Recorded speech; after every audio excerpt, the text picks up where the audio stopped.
حضرت موسیٰ علیہ السلام کا زمانہ تھا اور ایک لڑکی کی موت ہو گئی۔ جب لڑکی کی جان نکل رہی تھی تو اس کی ماں بھی وہیں پر بیٹھی تھی اور سارے لوگ لڑکی کے ارد گرد تھے۔ لڑکی بہت زیادہ خوبصورت تھی، بہت زیادہ حسین و جمیل تھی، لیکن جب اس کی روح نکل رہی تھی تو اس کا چہرہ بگڑنے لگا، اس کے چہرے کا رنگ تبدیل ہونے لگا۔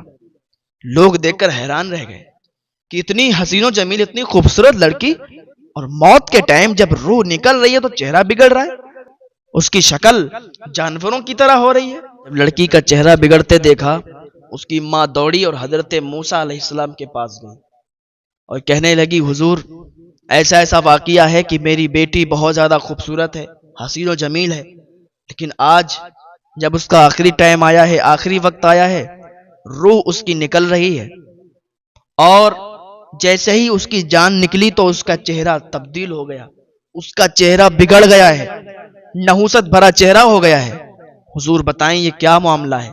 تو حضرت موسیٰ علیہ السلام نے فرمایا کہ مجھے یہ بتائیے آخر وہ کام کیا کرتی تھی، اس کا ایسا کیا گناہ تھا کہ جو تمہارے سامنے وہ کیا کرتی تھی، مجھے بتاؤ، جب تک نہیں بتاؤ گے جب تک کیسا پتا چلے گا؟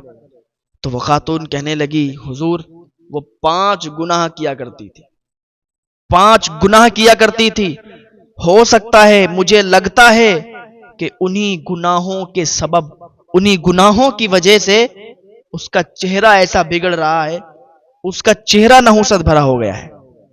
حضرت موسیٰ علیہ السلام فرمانے لگے کہ کیا کرتی تھی مجھے بتاؤ؟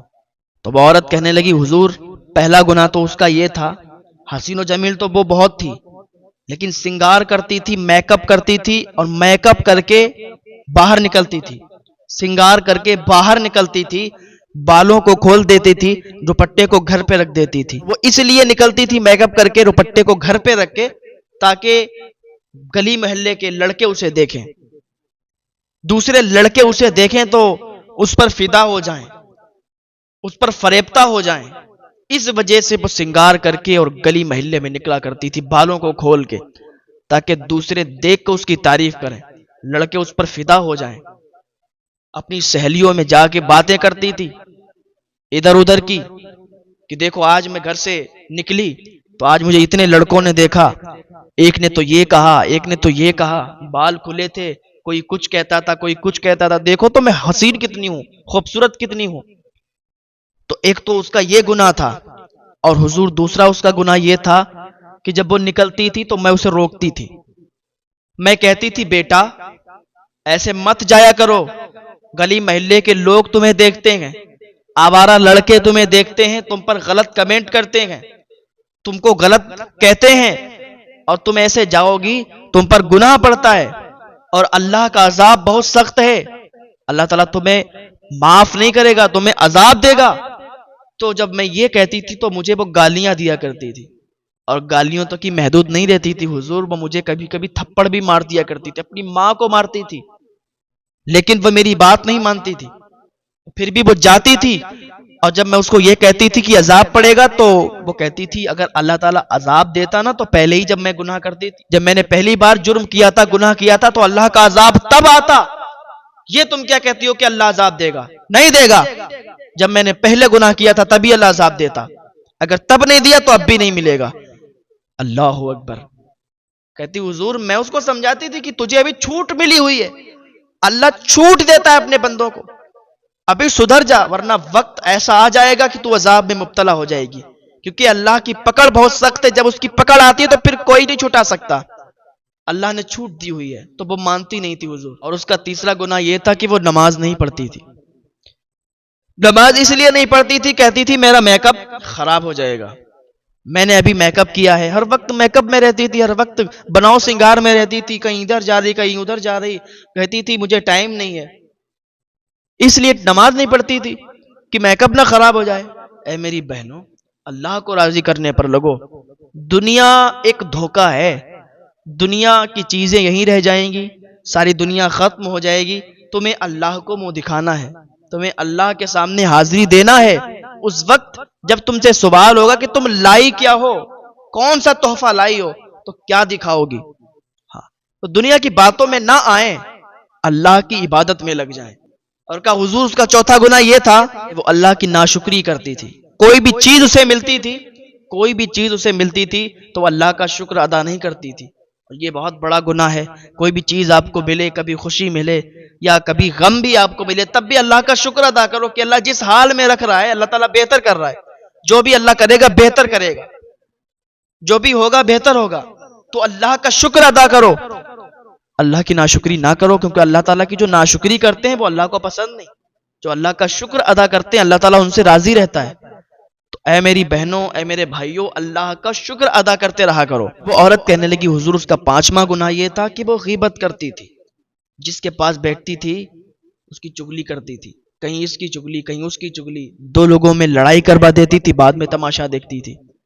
ایک کے پاس بیٹھی ہے تو اسے وہاں سے اٹھ کے اور دوسرے کے پاس جب بیٹھتی تو اس کی چگلی کرتی. تو یہ 5 گناہ کرتی تھی، اور آج جب وہ مر رہی ہے اس کا چہرہ بگڑ گیا ہے، اس کا چہرہ ناپاک جانوروں کی طرح ہو گیا ہے. حضور آپ مجھے بتائیں یہ کیسے ہوا؟